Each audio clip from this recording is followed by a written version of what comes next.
Hello YouTubers, and welcome to my channel, the Virginia Bushcrafter. And as you know, this is the channel where we learn and we practice bushcrafting, prepping, and survival skills. But guys, before you watch this video, I want to tell you a little bit about it. This project that I did started out as a lean-to debris shelter on one day. The next day, I added 2 walls to it, but it was still a lean-to debris shelter. The third day, I added a front wall to it, and it became a A-frame debris shelter. Now, I must say, I built this with integrity. It is a very solid foundation. It only requires what is expected of maintaining a debris shelter, and that is going back every so often, once a week, maybe twice a week, to patch up some holes with just more of nature. But this required a lot of work, a lot of endurance. I enjoyed every moment of it. It helped me to even become more familiarized with my tools that I've had for some time. So guys, I want you to sit back, enjoy this video, and I'm gonna come back to you after this video to tell you a little bit more about it.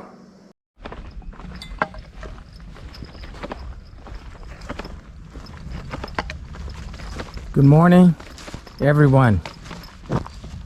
Welcome back to my channel, the Virginia Bushcrafter.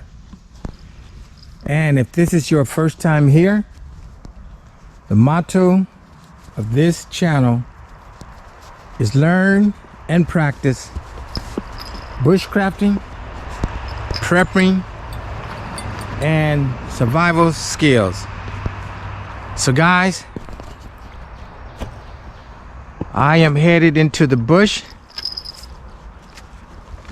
to do exactly that. Continue to learn and practice bushcrafting, prepping, and survival skills.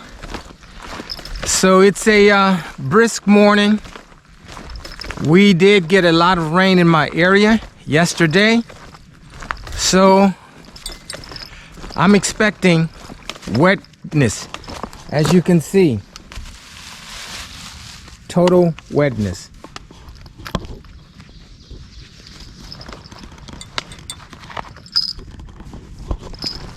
But there is always a remedy for that when it comes to starting the fire, which will be to harvest and process wood to keep the warmth going.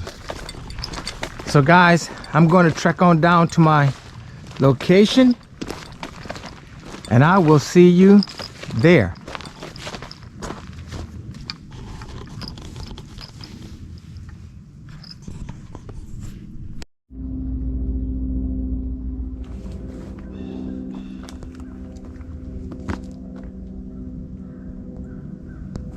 Well, YouTubers, I am at my campsite. I have set up and I am just inspecting my A-frame debris shelter, which I have not been here for 3 weeks. And this shelter has endured a lot of rain.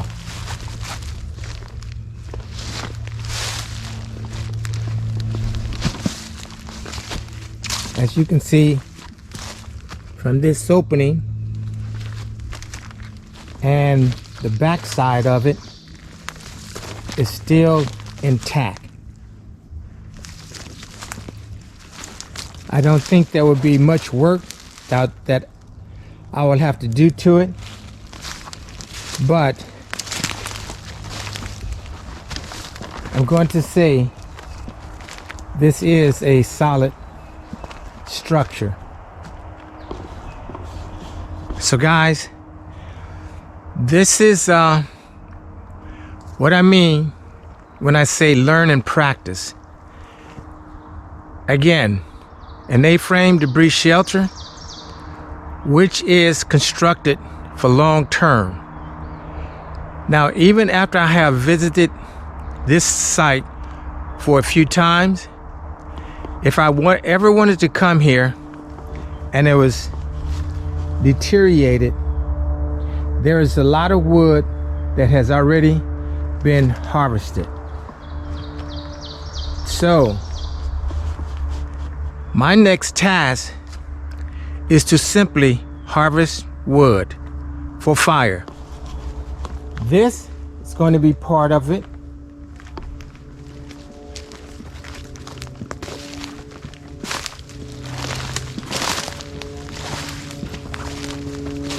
This will also be harvested.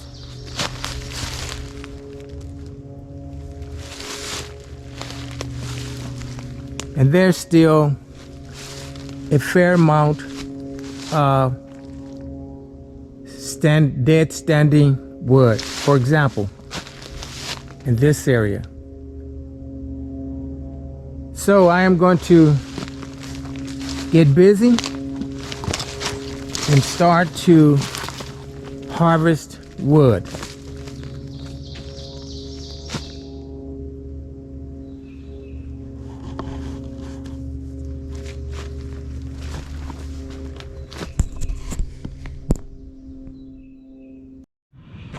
All right, YouTubers, I have harvested a good amount of wood, which I think may be enough, but I'm not sure. I know I still have maybe a good 4 or 5 hours of daylight to collect more wood. But here is the wood I've harvested so far. Now this looks like a lot of wood. It's okay. Here are very large logs that are going to remain that size. Some of the larger logs are in this pile as well. But all of this hardwood was harvested.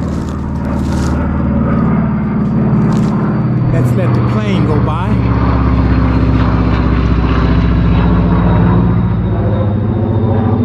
I don't know if you guys saw that, but these are the tools that I have used so far, which is a yard sale.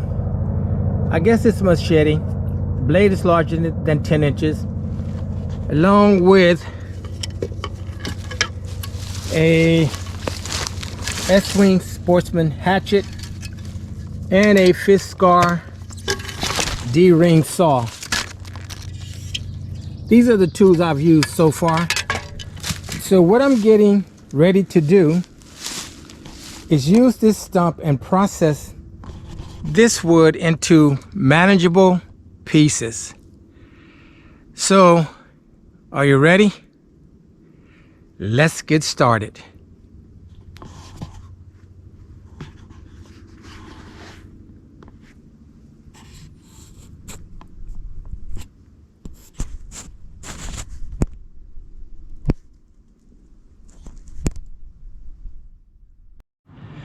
Well, guys, I think I'm done for the harvesting and processing the wood. I'm not sure. I may get more.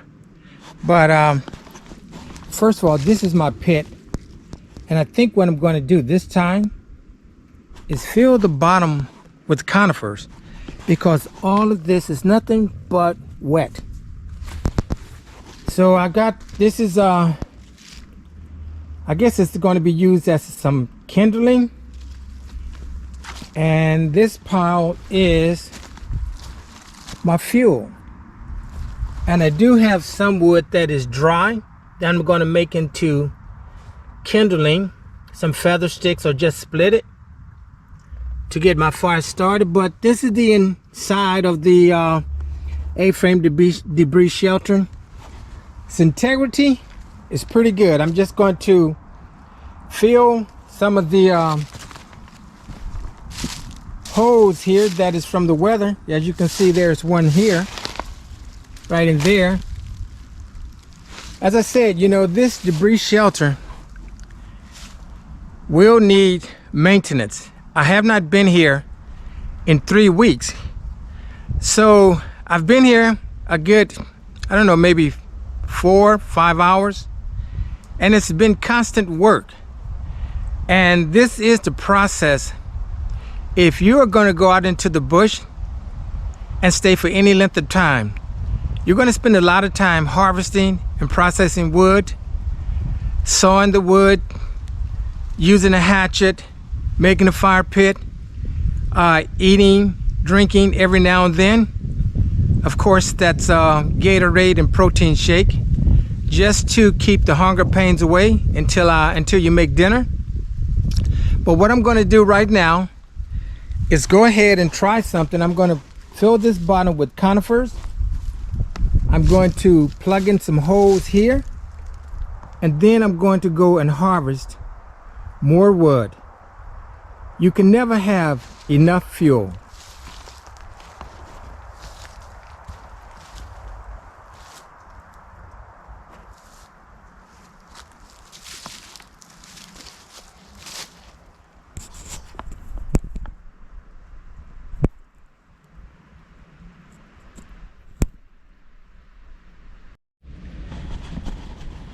Hey guys, so you know all the wood is wet, so you know it's going to be a challenge.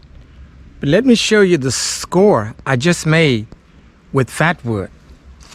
Now this fat wood came from my ridge pole.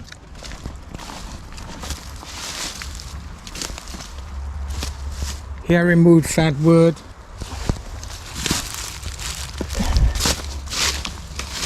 I removed fat wood from here. Let's see, from here, and a couple of other places. But let's take a look at this fabulous fat wood. As you can see, this one does have fat wood, but not too much. You can tell by the rings here. This one is loaded with fat wood. This, all around here, fat wood. This one is loaded with fat wood.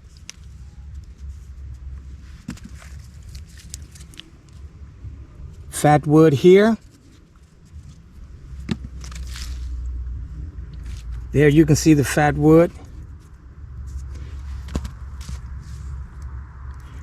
So I'm not going to have smells like fat wood. Yep. So even though this wood is wet and this wood right here is dry, I'm still going to baton some wood just to get into the middle of it, the dry portion. But yeah, I'm going to see the challenge today will be to maintain a sustainable fire. All right, guys, I just harvested more wood, but look at what I'm finding here. This is going to be great tinder.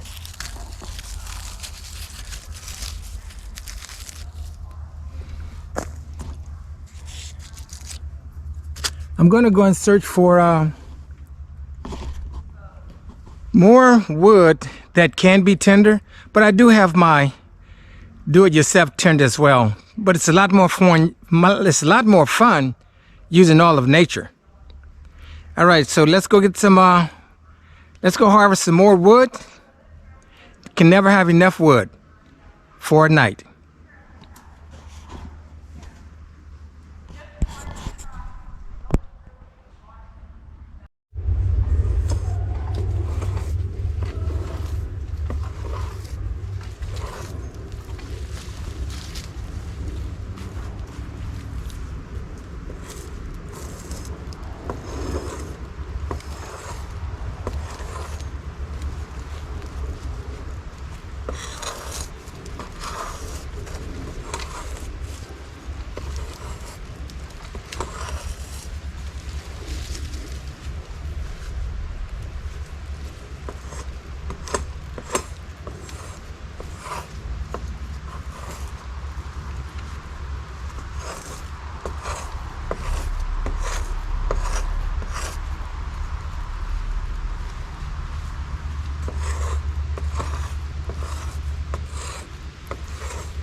All of your supplies are provided in the bush.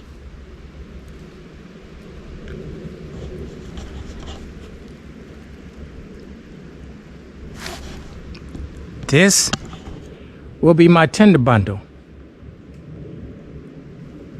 This will help me start my fire, since again everything is wet, but the sun is shining on this tree and this is dry.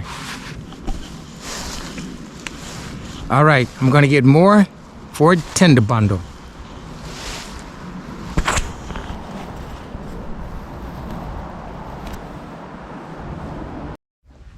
Hey guys, I am getting ready to process some fat wood into feather sticks. And as you can see, I don't know if that's some of the fat wood there. There.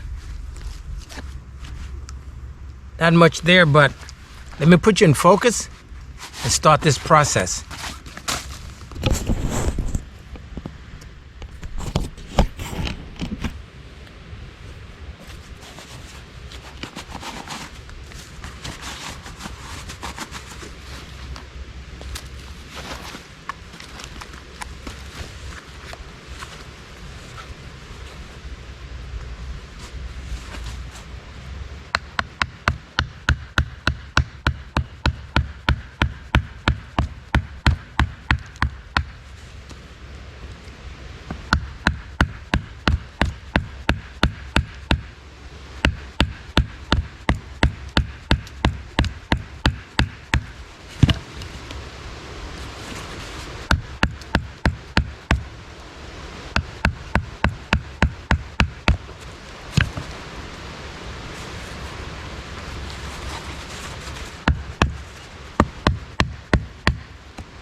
This is what it's going to look like.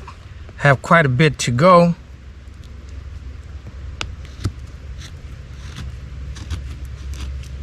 I'm using a shimag to catch all the shavings.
can actually smell the fat wood is so potent.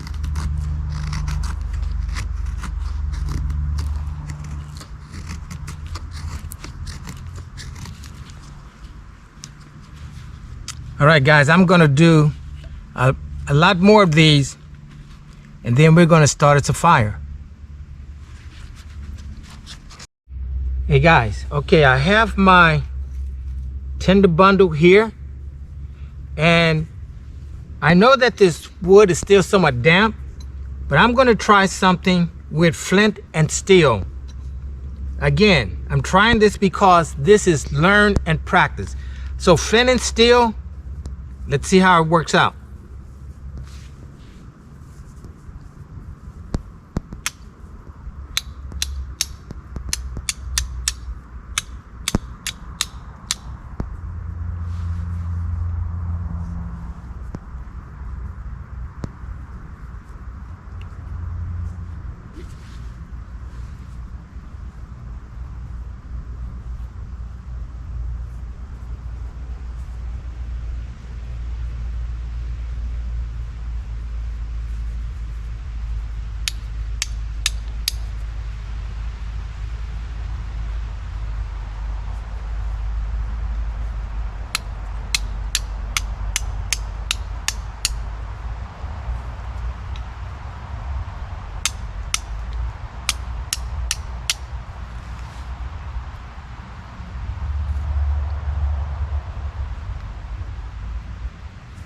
I'm putting the char cloth on the flint and striking it with the steel.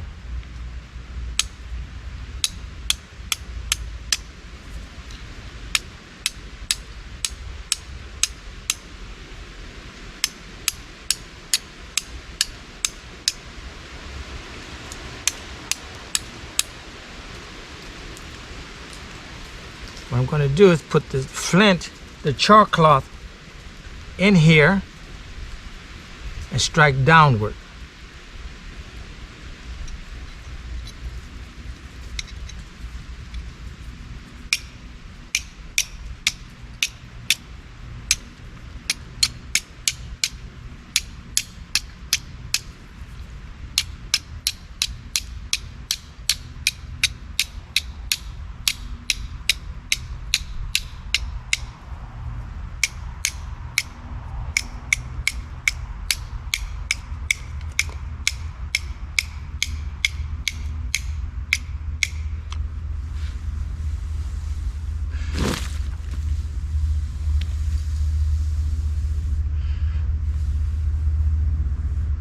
All right, guys, we do have some flame here. So, I'm gonna wrap this up in the tinder bundle.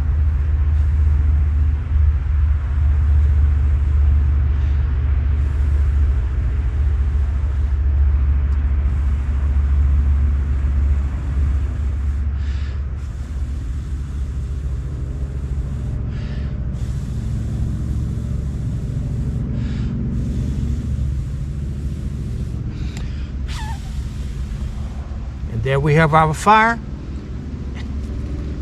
And now let's see if the fat wood is catching on very fast.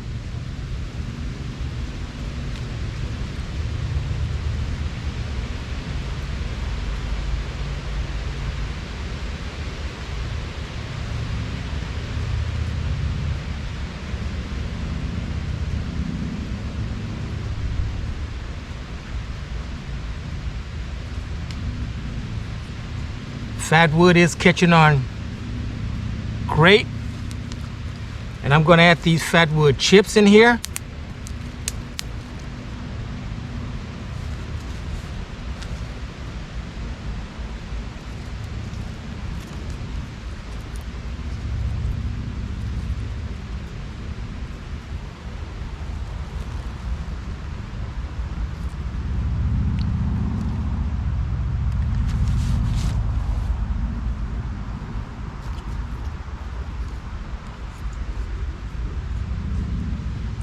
Okay, I'm gonna let this continue to grow.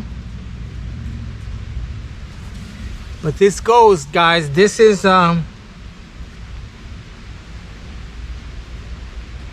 flint and steel.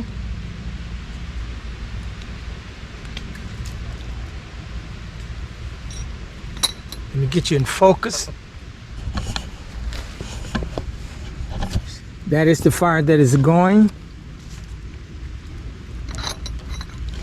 And the tools that I use, this is the flint, the steel, and the char cloth. Now guys, I'm sure I could have gotten this started with a ferrocerium rod, but the challenge is this wood is wet. So I was able to make some feather sticks out of some fat wood that came from a tree here. And now I have a fire that is going, and it will only go out when I extinguish it. This is the beginning of the fire, and these are fat wood chips that I will add.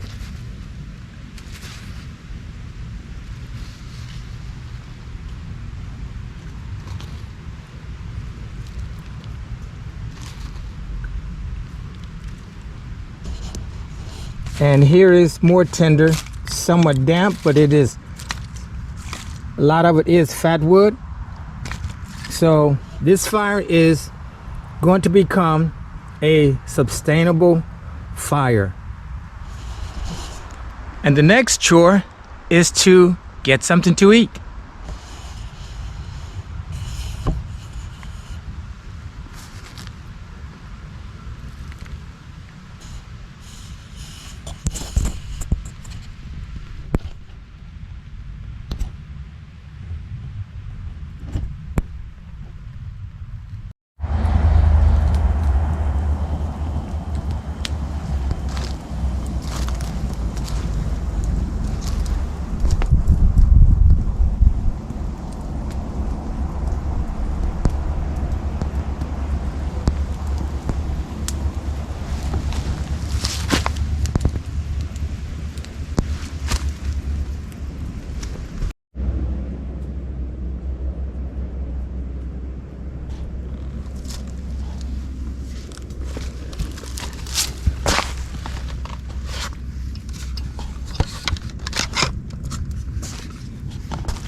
Guys, as you can see, the fat wood has caught on very well.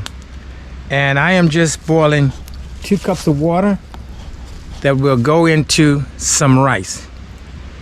But this is the exciting part about bushcrafting, meeting its challenges, being able to withstand the long, arduous process of harvesting wood, processing wood, and especially when the wood is wet. And to start the fire, not so easy, but I did it with a flint, steel, and char cloth. I made my own tinder bundle that came off of a tree. So guys, this is learning and practicing.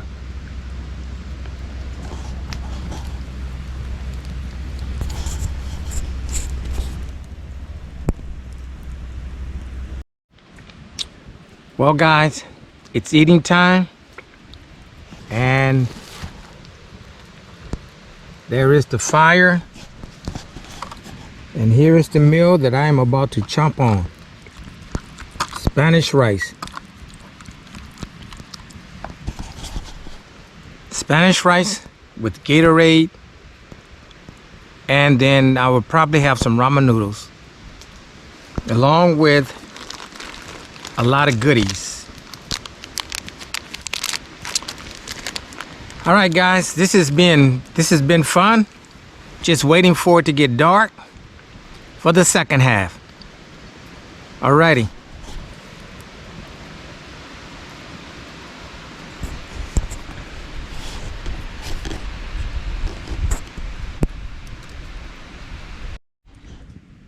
Hey YouTubers, well, it's getting dark. It's about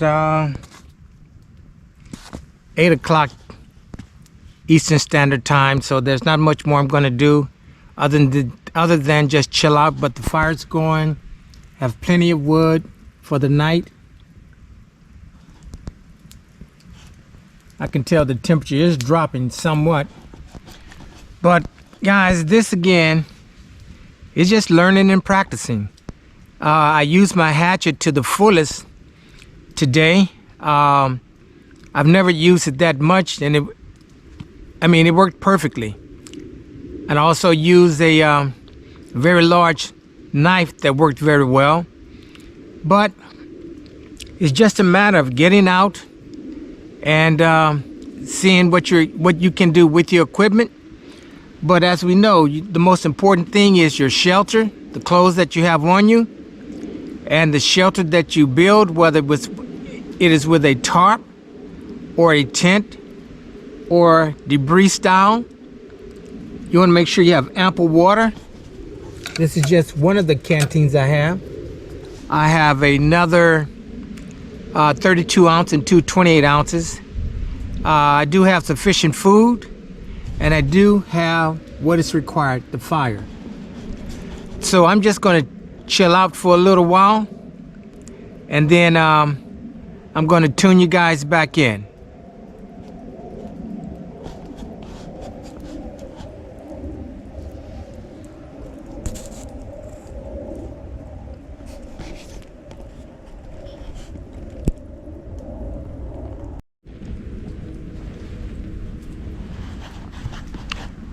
Hey YouTubers, hey, it's about 10:40 p.m.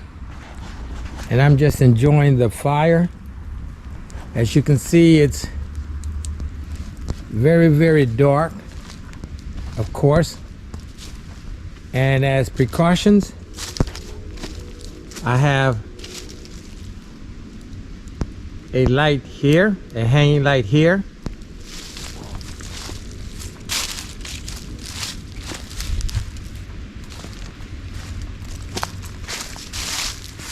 A Yuko candle here.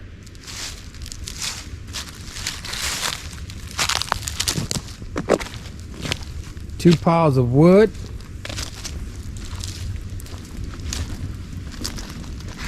And another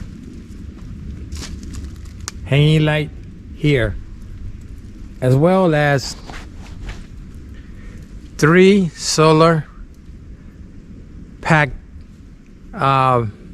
batteries, 2 of them with 8,000 milliamps, the other one with 10,000 milliamps, and a charger. So I'm good for the remainder of the night.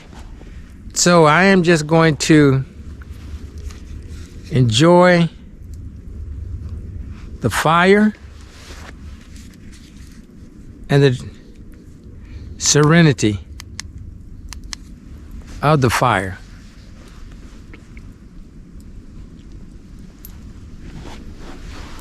And you can see the difference when I turn my headlight off.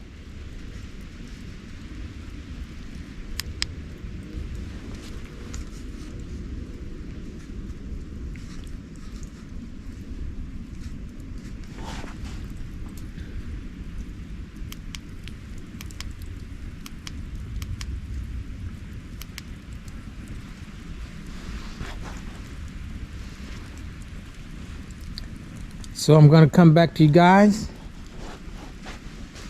in an hour or so once I've stoked the fire again. But then again, guys, this is learning and practicing bushcrafting, prepping, and survival skills.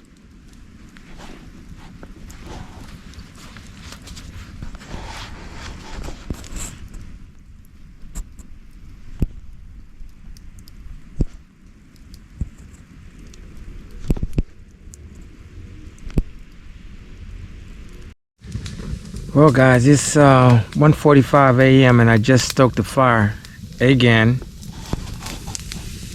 As a matter of fact, you can hear the dampness coming out of the wood, so I'm gonna enjoy the fire a little while longer and try to get some sleep. But if I don't, that's fine too. All right, see you on the next time to stoke the fire.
Hey guys, it's about 4:30, 4:35, and I just stoked the fire.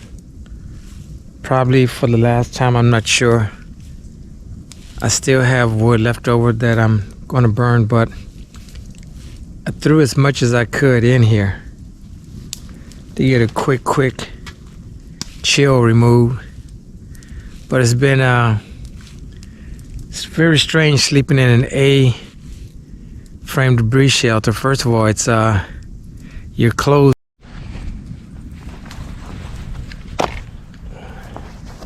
Yeah, guys, I was saying that it's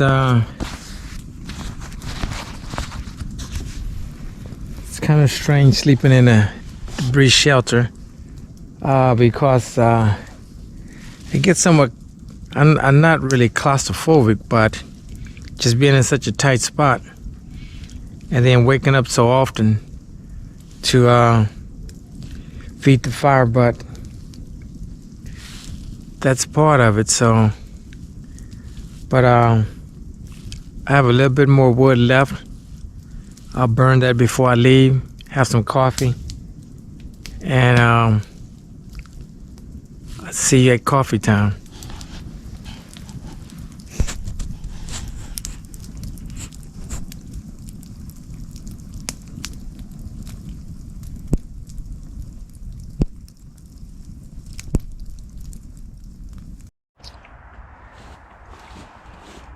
Well, guys, the fire is out. It's about 6 o'clock, and I am having some coffee and 2 granola bars, and that will be it for me. I will be packing up, headed out of here. But sleeping in the A-frame debris shelter, it was very different, but no different from just getting up many times to feed the fire. So I'm going to have my coffee, my granola bars, and I will see you on my trek out.